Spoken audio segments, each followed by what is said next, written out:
Your interview is with Daisuke is live. Uh-oh. Let me read it. Where we are right now at Arxis in terms of rollback netcode, the engineering team is kind of divided, actually. There are some that say this would be really good and others that say, implementing this wouldn't really work with the Guilty Gear system. And it makes sense for games like Street Fighter, but how Guilty Gear is designed, this wouldn't really fit the bill. So we're actually in the middle of investigating that on the engineering team, how that might look. Hello, darkness, my old friend. I've come to talk with you again. This should tell you the whole story right now. It ain't happening. It's just silly, right?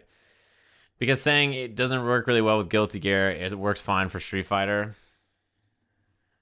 Nah. If what he was actually going to say is, hey, we already built this game this way, and rebuilding it from the ground up would be very, very difficult, I think that's understandable, right? And to be honest with you, the chances of this game being rebuilt to handle rollback netcode seems like near zero. They're not going to do it, and they probably shouldn't. But if it's like, if the idea is, well, very fast-paced games like Guilty Gear should, the game system can't work. It would work fine in Street Fighter. I mean, this kind of rollback netcode's already in Skullgirls, which is another very fast-paced mix-up game. In fact, maybe a game that's even faster and more mix-up based than this Guilty Gear especially. This Guilty Gear is a bit slower and a bit more focused on smaller combos and like all kinds of other stuff. There's plenty of other games with rollback that are really fast. I mean, even KI is very fast with some of the mix-ups it has. Yeah, Darkstalkers, when it was made by Iron Galaxy, when they ported it, this is already their shift away from how Guilty Gear plays on the ground and how Guilty Gear works and everything. He doesn't necessarily mean gameplay. I mean, he directly references how it makes sense for a game like Street Fighter, but how Guilty Gear is designed, this wouldn't really work. And I assume that has to be about gameplay, right? Yeah, I'm sure that there's people on the team who want rollback that are like, this would be great. And then the people who don't are like, I don't know, that shit would take a long time to put in, so it's too bad. Yeah, and that's another point. Street Fighter V's netcode it's not even a good version of rollback netcode. Well, I hope you guys are ready to go into the Guilty Gear Strive discords and find matches. I hope you guys are prepared. It's a translation, so who knows what the actual answer is. There's a whole interview here on the game for Ars Technica. Thanks, Ark, for doing this big interview. Yeah, I could probably read through this. I did see that. I saw the interview where Daisuke said that they made the risk gauge hard to see because they didn't want beginners to be distracted by it. But it's very clear that the game was designed with the risk gauge being a huge part of the gameplay, right? What do you mean you made the risk gauge hard to detect? It's like, okay, on one hand, sure, like beginners don't have to focus on a risk gauge. But on the other hand, it shouldn't be so hard to see as like as a design choice. Anyway, yeah, this is an intro. The interview. This was conducted through a Japanese translator and has been lightly edited for clarity. I'm sure that there are some things about this here that are, again, it's a translated interview from questions back and forth. So you have to remember that some of this might not be as clear, or maybe the question was asked in one way and it was interpreted another way. It's not going to be 100% like, okay, it just makes sense. You've been working on Guilty Gear for 20 years as the original creator. Can you talk about what the game means to you now? What keeps it fresh and interesting? This is a good warm-up question. In the PlayStation 1 era, it was really kind of an extension of action games. And in fact, internally, we would call games like fighting games. What we know of them is now more like a battle tool. It's like a tool, a programming tool specifically for the battle portion of some things. But nowadays, I really feel fighting games have turned into a tool to connect people and make friends. So I think it's a tool to connect people, especially with the internet and networks evolving the way they have. So that's kind of what I think keeps it fresh for me. Yeah, he didn't have to say online there. Don't hit me with that. As the arcades become less relevant in Japan and the home audience becomes the primary focus for fighting games, does that affect how you think about developing Guilty Gear? And he says, I wouldn't necessarily say what I'm doing is related to the arcade's performance. When I went to a lot of overseas events because of Guilty Gear's rising popularity, I saw a lot of fans who were, of course, not Japanese. And then these fans would then come to Japanese events and meet other people. And then the way that they were making friends to me was really kind of the purpose and the big motivator of what I felt was a tool to connect people, not necessarily what was happening with the arcades. I guess this is at least a recognition that overseas events and tournaments and big, meetups for the game is an important part of it. When designing the new gear, how do you think about the balance of bringing back old characters versus new ones? I think we're now getting into the meat of the questions that you and I, chat room, would probably want to look at. Especially for the existing characters, when we consider the balance, like with Soul or Kai, I think there are people who have a way they imagine they're supposed to be played, a way that they feel like they're designed to be played. Yeah, I mean, it's returning characters. It's usually like this anytime a returning character has changed. And when we make a completely new Guilty Gear like this one, I think we need to both shift and kind of reset the mindset. So it kind of opens up the possibility of, well, maybe Soul could be played like this, or maybe he's more of a character that would do these types of things. With a new game, it's a re-examination of all the existing characters and then adding other ways to play the game in addition. So that's how we maintain overall balance. The question was, how do you balance bringing back old characters versus new ones? And the answer was more, how do you deal with when old characters come back and are changed? So slightly, different than the question that was asked, which is fine. It's a translation. Was it tempting to throw out the old characters like Capcom did with Street Fighter 3? Street Fighter 3 is one of my favorite fighting games, and I wouldn't necessarily say we're going to that extent. Kind of the approach for this is, let's say you take Ryu, the protagonist of the story, someone we imagine a lot of the players are going to pick, and he was kind of really based around his Shoryuken. So the idea is, well, what if we take that away from his toolkit? And I'm sure most of the conversation would be, no, it's impossible. But at least posing these questions and seeing what they might lead to is the kind of process we're going through. Yeah, both of these kind of say, like, hey, this Guilty Gear is very new, and we want to try new shit. We don't want to be beholden to the design ideas of old Guilty Gears. So we're kind of like thinking like, well, what would happen if we do these things? Not necessarily that we did do these things. This is a question I'm very interested in. If I was a long-time player who worried that the game is changing too much, what would you say to me? Because I think in a lot of interviews and when we speak with the public, the words simple or simplified or accessibility have been tossed around a lot. That's not necessarily the intent of the development team. I think that's just in the limited language and vocabulary that exists, the only way that they were able to describe what's actually going on. That's certainly not the dev team's intent or my intent. I think it's very important to kind of understand the difference, which feel we really do. Okay. In terms of what makes our games different from our other companies' games. So the high level concept is to make it look easy, make it easier to spectate. But by no means does that mean we're shaving away the level of depth. That's not our solution to make it easier to watch. I mean, this is the thing, right? Like, the answer is, well, look, we're really trying to just make it more fun to watch but not remove depth. I think this is one of those answers where, like, a lot of people don't like hearing this. So it's like, shit, maybe we shouldn't say this. I don't know. Yeah, I guess the implication here is also that there's a worry that the other gears that were more complicated are not as fun to watch or something. I mean, it's definitely a simplification of the game. I don't think that's necessarily even a bad thing. I think you could answer and say, like, look, we're trying to simplify things, but not at the cost of the skill ceiling and not at the cost of players who have been around a long time, right? To follow that up, if I'm a new player, not a Guilty Gear player, what's your pitch to me? Why should I play your game? Because we're dealing with a video game, I believe that it's impossible to convince someone or pitch someone strictly verbally to bring them onto the side of playing Guilty Gear. I don't think there's any amount of explanation or pitches that's going to work. My suggestion would be, as they walk past, they see the gameplay and they'll want to play it. I think that's the old style of Arc System Work games and how we made them would fail in that department. Really, especially because it's overly complex. The HUD is overwhelming. You can't tell what's happening on the screen. A large part of our current development philosophy is simplifying it for the spectator, making it look really fun. And that's the thing I think that's going to attract players. When I say that yield and HUD, the design ideas are going to stay. They clearly like many parts about it and designed with it in mind. It's so obvious that the HUD we're seeing is uglier than whatever we'll get at the end, probably.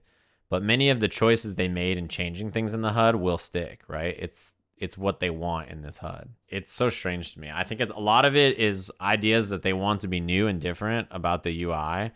And it's clear that they want to change it, but I don't know that I necessarily think the changes make that much sense.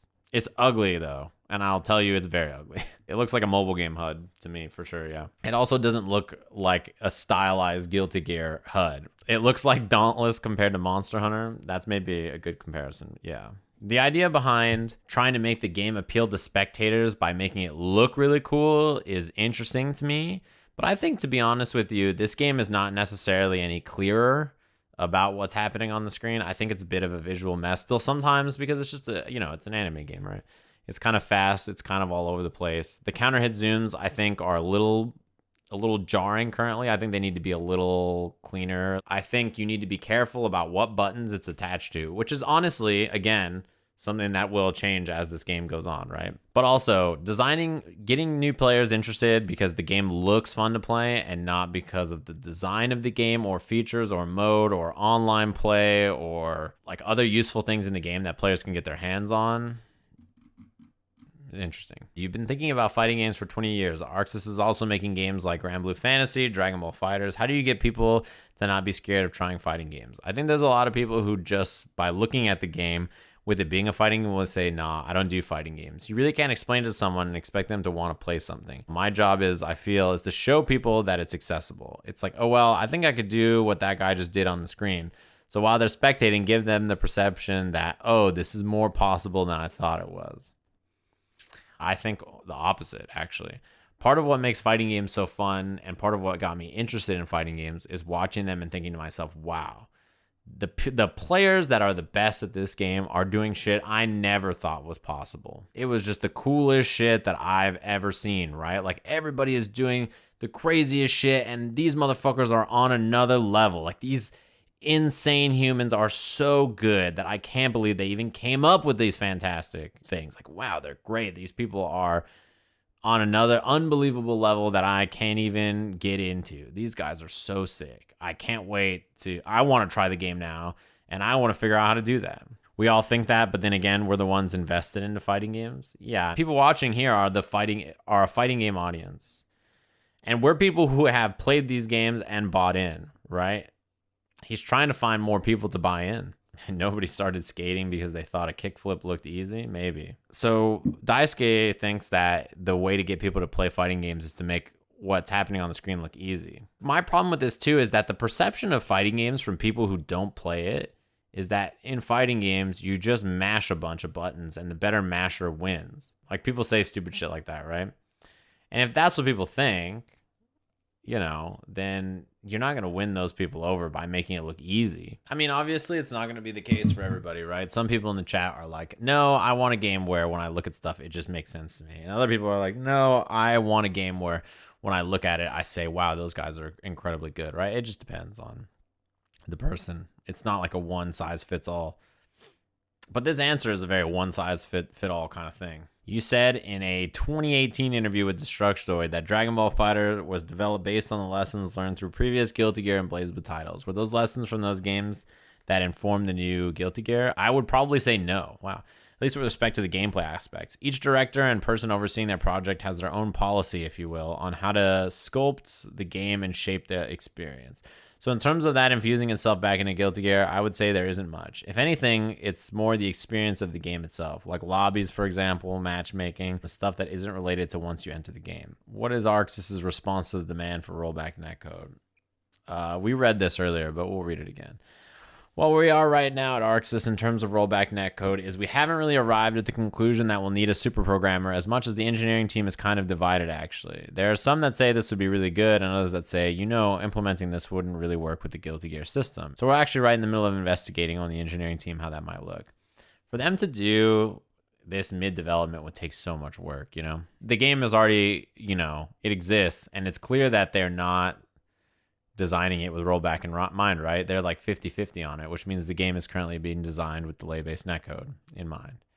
And for them to do rollback probably would take a lot of work. Another big conversation in the fighting game community right now, particularly because of the new gear, is the topic of chip kill and how chip kill has been taken out of this build of Guilty Gear, even though there are defensive tools to mitigate it, like Faultless. And it feels too simple. You are a Street Fighter Third Strike fan, and the big famous moment of that game, the Daigo parry, only occurred because of the threat of chip kill. What's the thinking behind removing it? Again, nothing you see in the game is completely locked in. So to your point, it's still in a very experimental stage. And really, we're kind of testing a lot of different angles. If you ask me personally, I'm the guy who definitely errs on the side of hardcore. So I love these complex mechanics and systems. But we're always trying to balance the hardcore experience versus the easy to spectate side of things. We're experimenting, we're taking surveys and seeing what the consensus is going to be. It's just one experiment for now. So, yeah, they're talking about how this game is far from final. Maybe chip kill is something that might come back, or who knows, right? I think chip kill is fine. In a game that has a system specifically designed to reduce chip or stop you from being chipped, I think chip kill is it just makes sense. The answer there was literally just, it could change, right? How final is the user interface? All right, well, I'll just go to the answer.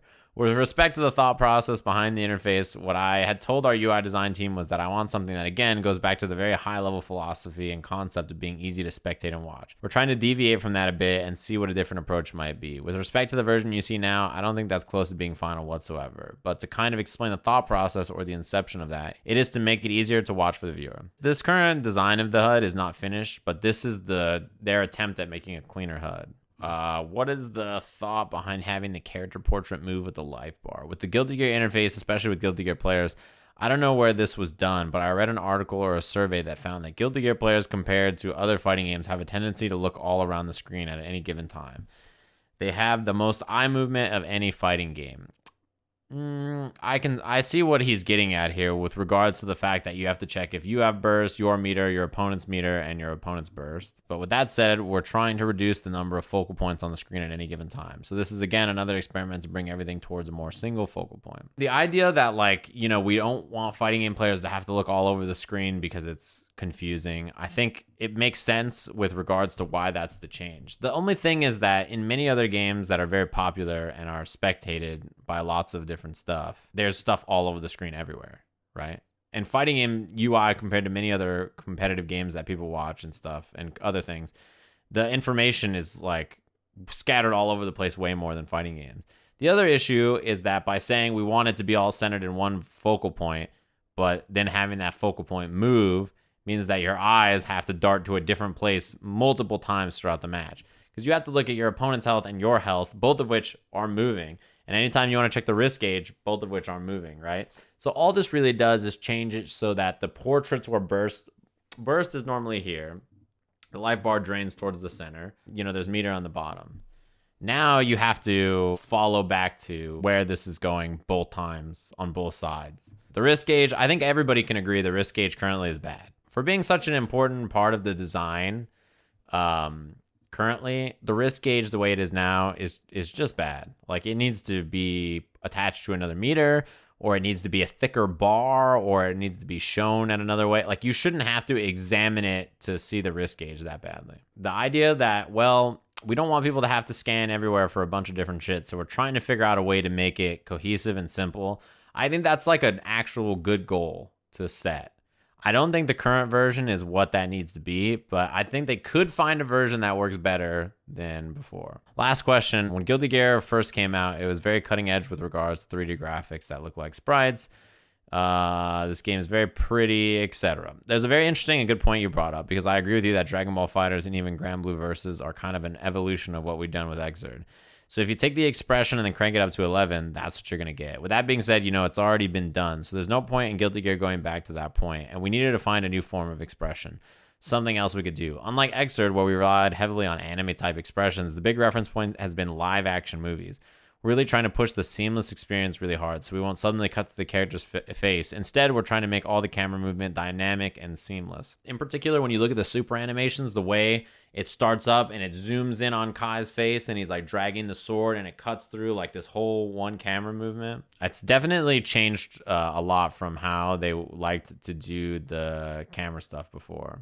I think visually with stuff and the animations, stuff like that, it looks awesome. Oh, the intros are a little too long, I think. Yeah, the intro's a little weird. I feel like the flying in with the fate of mankind, they wanted to change. That part takes a little too long compared to the characters not saying much, Yeah, it's kind of like Soul Calibur. It's just a different feel to it than Guilty Gear was before. Like this right here. Best intro, hands down. I mean, come on. Love it. Love it. Definitely my favorite intro. How could you not like this guy? Come on. Bro, his burst is he takes off his glasses. That's how you know you're godlike. This is this is what I mean. You see how this is a bit longer than the actual character portion of the new Guilty Gear stuff? But you don't want to make the character version stuff long and the stage intro long, right? It still looks really great. I can't really complain too much about the visuals of the new gear. It's ridiculous. So anyways, the GG 2020 not having rollback netcode is Sajam's fault for not starting the whole big conversation 2 years ago. I started it forever ago, all right? I started it long enough ago and long enough. Delta Soul dropped the big 3 months. Thanks very much. Many years ago, I said, KI is a fantastic fighting game. It's got rollback netcode. The online play is really fun. The characters have really cool ideas behind them. The devs have fantastic design ideas, and they really talk to the players about why they are changing or nerfing things. The balance patches have these notes made by the developers, you know, all these different things. And at the time, all you motherfuckers were playing Street Fighter, and you guys were like, shilling for KI. Fucking KI is trash. And then you come back begging on your feet, and you say, Sajam, you were right the whole time. KI was made in the future and brought back to us simpletons, and we didn't understand that KI in 2016 was far advanced from anything that we have now in 2019. I tried to warn you back in 2016, and when I did, everybody said, Sajam, you're just a shill. This game's no good. Xbox One. You know how many times I got called a shill for fucking KI? They're like, you're just a shill. And I was like, bro, this game is fucking ridiculous. You guys don't understand. People are like, no. Fuck you, Sajam. And I was like, sucks to suck. It's fantastic. As fantastic as Mask Repose, who dropped the big Twitch Prime. Thanks very much. I tried to warn you guys. You couldn't live with your own failure, and where does it take you? Back to me. KI is inevitable. That's how it works. But the future refused to change. You could all still be playing KI now. People don't understand that you can find a KI right now, a KI match like right now. Because the netcode is great, you can play against anybody. You have to get it on a Discord to do it? Nope. I knew the smell of the game before anybody else. Who knew that the smell of the game was actually Kim Woo's theme the whole time? Yeah, I think to this day, KI still has the fastest matchmaking out of anything. Mankind knew they could not change netcode, so instead of reflecting on themselves, they blamed Sajam. Heaven or hell, duel 1. That would be quite the intro line. I just need an intro line that's Steve. Oh my god, this game is so sick. Oh my, is that a background? Let's go, make some noise. And it just cuts off, and it's just fucking, that's the end. Match finishes, final game, final round, it ends. You go back to character select. Man, that was a good ass set right there. That was quality, baby.